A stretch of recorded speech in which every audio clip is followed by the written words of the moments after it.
So we're just going to get into it then, and people just continue to join as we get through some awesome questions that were submitted. But to start, my name is Giuliano. I'm the founder of Financial Health Productions. I'm so thankful that you're here tonight. We're going to go over about 5 questions that were submitted. I want to also quickly show you a sneak peek of our book that's coming out in the next couple days here, hopefully. But as I was preparing and reviewing the questions that were submitted, I realized that a lot of my answers for these questions are going to be very similar. It really comes down to conversation and questions. And by that, I mean, as parents, we need to build the skills, create an environment, and also have the habit of having open-ended conversations and questions.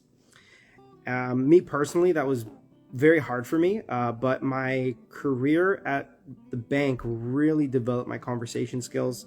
They were able to teach me that through asking really impactful open-ended questions, we were able to dig deeper into our clients' financial needs and really uncover what was the most important to them and not necessarily the first thing out of their mouth. And it's really no different with kids either, is what I learned is we need to work at this, especially as parents.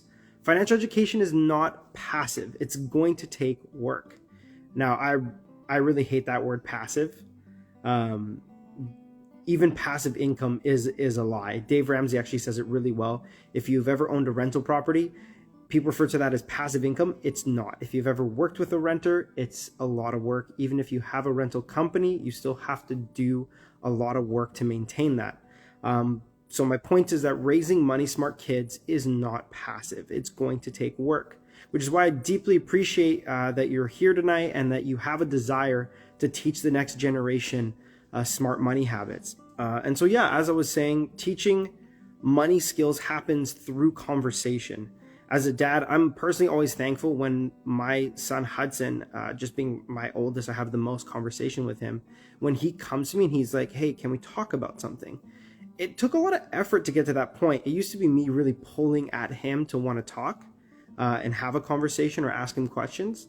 But I find that as him and I are developing this relationship, I'm deeply impressed with how his mind works. More often than not, we're probably laughing because the answers that kids give you are just hilarious. But yeah, that's our passion here, is that we're melding connection time with our kids to teach them financial health. So yeah, we'll get into our first question. It was submitted by a mom who is just struggling with picking a savings goal. She mentions, she says, how do you pick a savings goal? My daughter just wants to spend her money any chance she gets. And so I would say that this is probably the bulk of most kids, is the concept of money that is portrayed to children is money's for buying things. And essentially that's why it's there, but we believe that money, when used properly, can be saved to facilitate a future lifestyle that you're building. It's that idea of delayed gratification.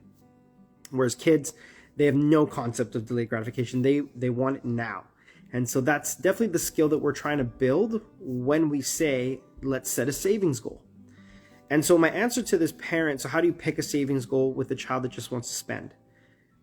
It's going to come down to having a conversation and asking them questions about trying to understand what are some things they want that they can't get right away. And then creating excitement around saving for that thing or whatever the goal ends up being. Now, again, as the parent, you're going to actually be the hype man for this savings goal. Your kid will lose interest. If they have to save for too long, or even if it's not too long, they're going to lose interest day over day. And it's your job to keep them excited for the work they're putting in at not spending the money right away. And so, yeah, if you're able to outline what it is, something that's worth saving for, that doesn't take too long, especially if this is their first goal, you want to have a very short delayed gratification. You don't want to make them wait weeks or months. It should be set a goal on Monday and achieve it by Friday. Depending on your child, it might need to be even a little faster just to get them going. But with my son Hudson, for example, the first goal we set was $5. And it was basically $1 a day. And then Friday, it was the dollar store. And that was enough for a dollar store toy and a chocolate bar or candy. I can't remember what he picked. But he was so excited and so proud that he got to buy something. And that was how we started his first savings goal. And again, it comes down to the conversation and the questions.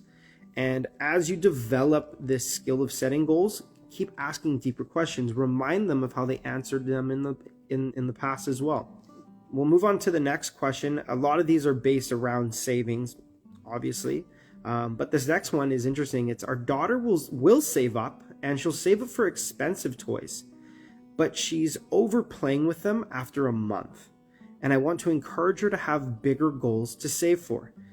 So two things to unpack here. It's our daughter will save up for expensive toys. That tells me that this little girl is actually really good at delayed gratification. She has larger goals, expensive toys that she's saving towards, but her parent is realizing that her goals lack meaning and purpose. She's buying toys that she just loses interest in, and there's no real value to what she's saving for.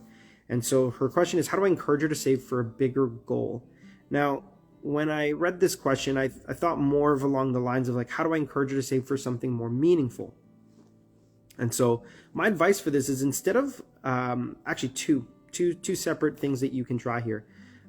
Instead of buying something for herself, this little girl saving up for a toy for her, what if she changed it and saved up to buy something for one of her siblings? Or if she doesn't have siblings, maybe a cousin or a friend.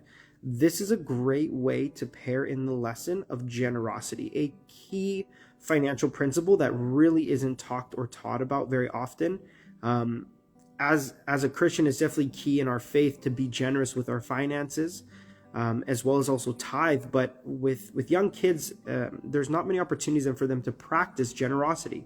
So this, to answer her question, a great way to combat her buying expensive toys that she loses interest in is that feeling and lesson of giving to somebody else. She can still save her money for a toy that she values, but then have her give it to someone else and see what that does for her motivation to save again, or what that does with her perspective of, oh, this felt a certain way when I bought the toy, but it felt different when I gave it away. And so to motivate your daughter to have more meaning behind her purchase and her savings goal, I think generosity would be a great lesson to pair here. Or completely separate, you could move away from toys altogether. You can move away from buying something physical and start to tie in the idea of experience. I definitely find that as people grow up, we all shift from wanting physical goods to wanting experiences. I remember reading that millennials now pay 3 times more than the boomers did for experience things. Rather than buying a nice sports car, we'll actually pay for that extravagant trip because that's what we value. And so this could be another way to help your daughter understand that savings is not just for items. It could be, depending on her age, you could have her save up to buy her own movie ticket and popcorn. It's not an expensive item. That could easily be only $10 to $20. And then you can have a conversation about it. Again, it brings us back to that piece of, we're trying to build connection with our kids. And so if you have her just try saving up for this experience once, let's say a movie ticket, or even ice skating, whatever your kids are into. I know Hudson personally would love to go to an arcade. He talks about that. And so ask him, how did you feel spending your money on something that you experienced? You don't have anything in your hands that you can hold to show what you did with it, but how do you feel now? And then bring that up a week later. Be like, hey, it's still a week later. You've got that toy from a month ago, but you still have those feelings. And just, again, have a conversation. Every child's going to be different, and they all will value different things.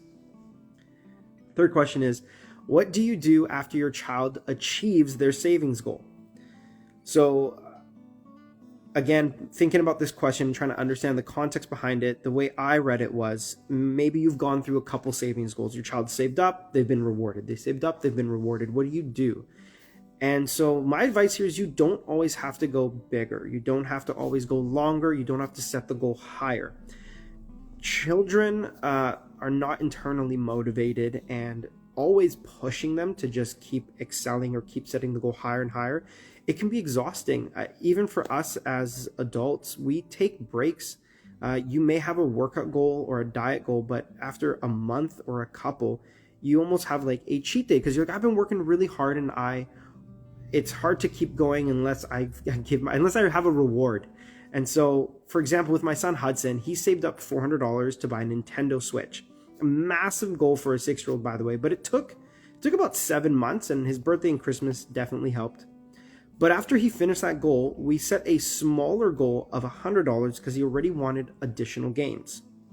And so after he hits that goal of $100, my plan is to sit him down, have another conversation, but set another smaller goal, maybe half, at around $50, find something that he's looking to save towards.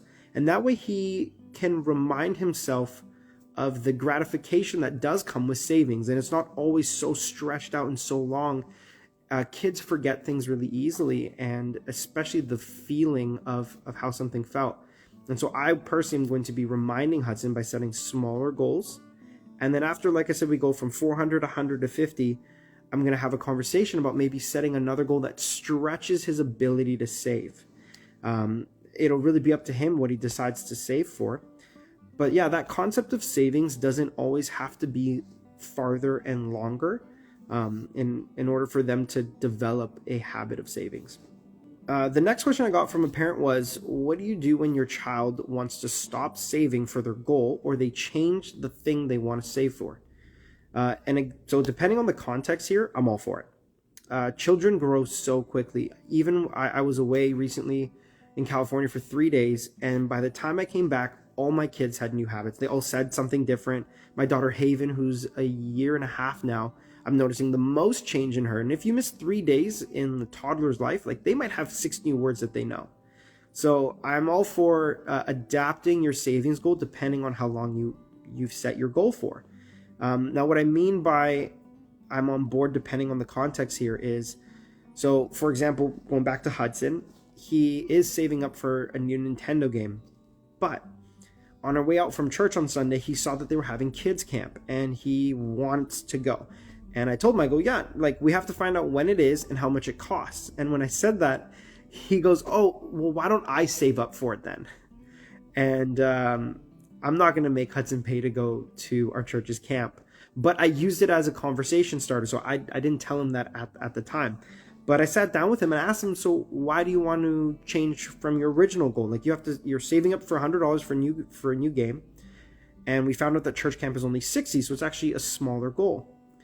And he told me that he really didn't want to miss out. He knew that some of his other friends in Sunday school were going to go, and that he wanted to go to that more than having another game to play at the house. And so again, it was an opportunity to just sit and have a conversation with Hudson, which is my goal personally as the parent, is to connect with my child. As he grows into an adult, I want him to be able to come and talk to me about his home purchase decisions, about his investment choices. I want to know if he's going to invest in just like random cryptocurrencies, and be able to guide him on what he should do or shouldn't do. And that starts now at his young age. And so I use this church camp pivot that he wanted as a conversation starter. And ultimately, I told him that we would just bless and pay for it, and he can continue to save for his game. But I love that he was able to weigh out his options of what he valued more, but still wanted to save his money. And so this actually brings us to our last topic. There was a number of questions submitted here, but I distilled it down to one, and we can just cover that there. After this question, we are going to do a book sneak peek, and then we'll wrap up.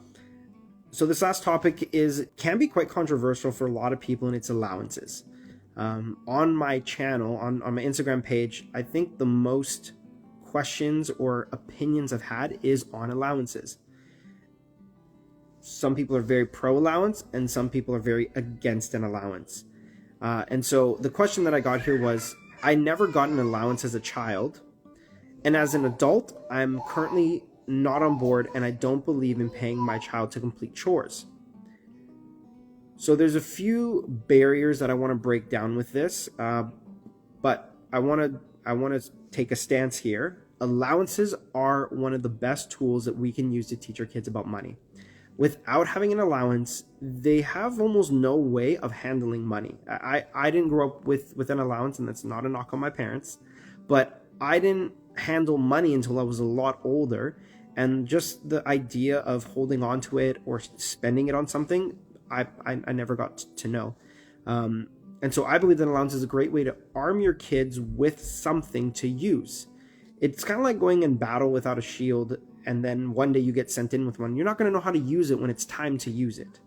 And so having an allowance teaches them how to even manage it, how to delegate it into a savings account, putting money in their piggy bank, or taking them to the bank to deposit it. Giving them money creates opportunities for experiences. So I'm right off the bat, I'm pro allowance. But like I said, let's break down some barriers that people have with it. So barrier number one, allowances do not have to be constant. What I mean by that is it can be hard to start something when you think you just have to keep doing it. Working out can feel almost impossible if you're like, yeah, I have to work out the rest of my life 3 days a week. When in reality, not many of us can actually maintain that type of a schedule. And a lot of us take breaks. We go on vacations, or life gets busy and we kind of just fall off. And so don't hold if the reason you're not starting an allowance is because you feel like once you start an allowance with your children, you have to give them it indefinitely, you don't. My advice there is that you definitely want to set an expectation with your children. You don't want to let them down. You don't want to have an open-ended allowance that then they don't understand when they're getting paid or for what. So set a commitment with them and honor that commitment, whether it's, hey, I'm going to pay you for this next week if you do X, Y, and Z, or depending on how you're setting the allowance, or it's for a month or 6 months. Again, depending on your child's age and what it is they're saving for, you need to tailor that allowance for that reason. Barrier number two is I can't afford an allowance. My opinion on this is a nickel allowance is better than no allowance. For example, you can go to any bank. They still offer this. A lot of people are surprised when I say banks still offer like coin rollers. But you can go to any bank. They offer nickel rolls are $2, dime rolls are $5, quarters are $10, and loonies are $25. So, for example, if you can afford the high end of these coin rollers, that's $25 a month is a loonie almost every day of the month that you can set a habit or a chore, an activity that you're paying out an allowance for. And then if you cannot afford a loonie roll or $25 a month, you can go down to a nickel roll or a dime roll that's $2 to $5 a month. Again, I'm a big believer of putting money in your children's hand, and you need to make sure that the amount that you're giving in allowance, though, also pairs with their goal. For example, if they set a goal to go buy something for $20, but you can only give them nickels, that's too big of a goal. It would be more like, hey, we're giving you nickels, so we're setting a $2 goal to go get a treat at the dollar store, to grab ice cream at McDonald's or something.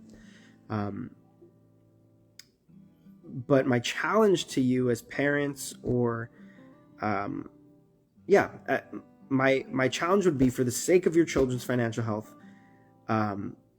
try to see where you can save or not spend that $5 to $10 a month. Like I said, I worked at the bank for over 8 years. I did some quick math of my average accounts I used to see. I've seen over 100,000 accounts, and I definitely know that if you sacrifice that one lunch out, the skip the dishes in the late night twice a month, like, you can afford giving your kids a coin allowance. So that's my challenge for the sake of your children's financial health. Skip out on that coffee or that lunch and start the allowance. Last barrier here is allowances are tied to chores. A lot of people, when they think of an allowance, are like, chores. It doesn't have to be chores. The question that I chose was, I don't believe in an allowance because I don't believe I should reward my children for chores. And so that seems to be probably the biggest barrier for most people is they don't want to reward for chores. Now, me personally, in my house, I don't have a problem with it, but we're not doing an allowance that way right now, because we decided to do an allowance with Hudson is recycling his cans. That's how he actually saved up $400. The reason for that was it was a great lesson on him learning about recycling as well, reusing, not being wasteful. And I thought from a young age that would be something I definitely wanted to teach him. He has a lot of time in his life to be able to do chores. Plus, his ability of doing chores is very low. He can't fold laundry well enough. He can't wash dishes. He can't reach the upper cabinets to put stuff away from the dishwasher. So he's quite limited on what he can do. But I'm able to lower the recycling bag downstairs. His chores that he has to separate the recycling and put the plastics, the cans, and everything away. But we get to keep the cans and go recycle them after church. And he gets so excited about doing this. And so that's another part is Creating an allowance that excites your kids is definitely how you know you're doing it right. Another way to pair an allowance is actually with school learning. If your child's having a hard time with spelling, you can incentivize practicing their spelling with an allowance. Every time they write out their name 5 times correctly in a row, you can grant an allowance. If one that I definitely am excited to do with Hudson very soon is with reading. As he's going into grade 1, we're going to be ramping up the amount of reading that he's doing on his own. And I want to be able to reward him and incentivize him for reading. Now you can cap it, where it's like, hey, we want you to read a book a night. And if you do that or every time you do that, we'll give you an allowance. You can pair it with every time you do it 3 nights in a row. Or you can, if you're looking to really develop his reading skill, you can just set an unlimited amount. Hey, for every book you read, we'll pay you X amount. And then that puts the ownership in his hand to decide, well, how much do I want to save for that goal? And also builds his literacy skill and reading skills. And then you can also pair it with math homework. I know that a lot of kids struggle with entry-level math and getting to understand those concepts. And so pairing it with school homework is a great way to start an allowance. And then another way is creative skill building. When they're younger, starting allowance with a 3-4-year-old, let's practice coloring in the lines. Levi, he's 3.5. No, he's almost 3.5. He loves puzzles, but we're trying to get him from 24 piece to 48 pieces. And it's quite a jump for him, but he can do it. He just has to try a lot harder than the 24. And so an allowance for Levi is completing a 48 piece puzzle on his own.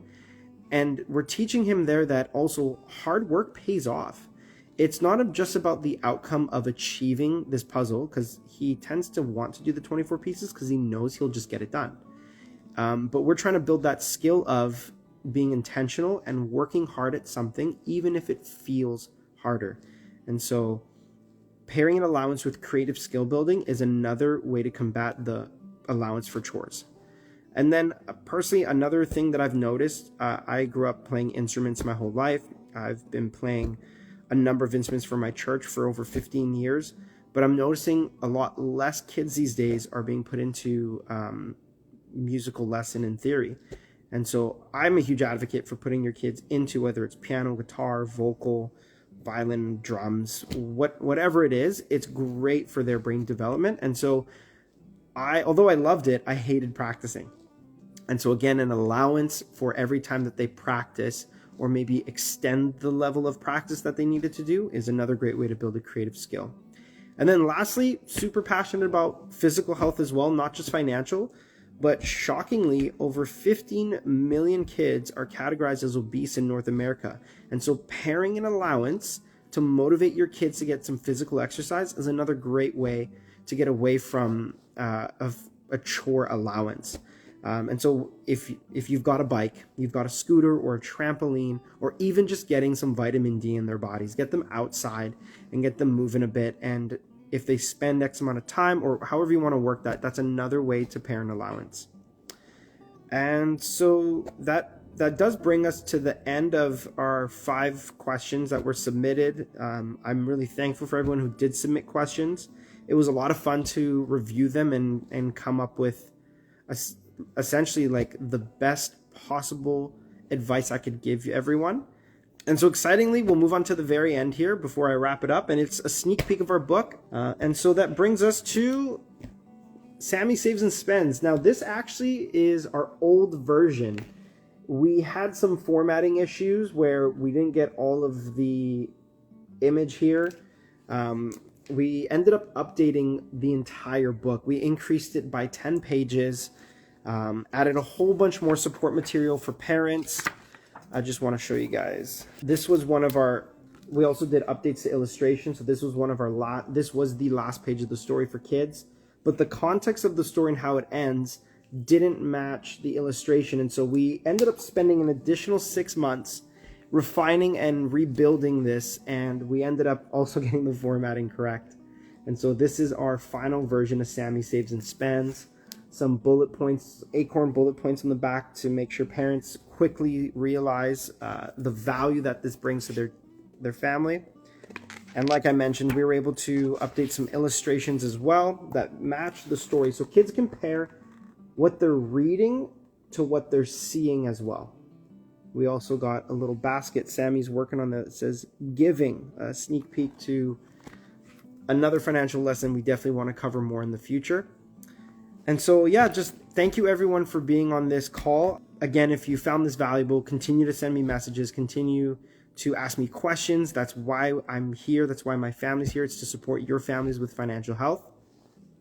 And so to wrap up, I'm just going to quickly pray and just thank everyone for their time and their love for our family and support.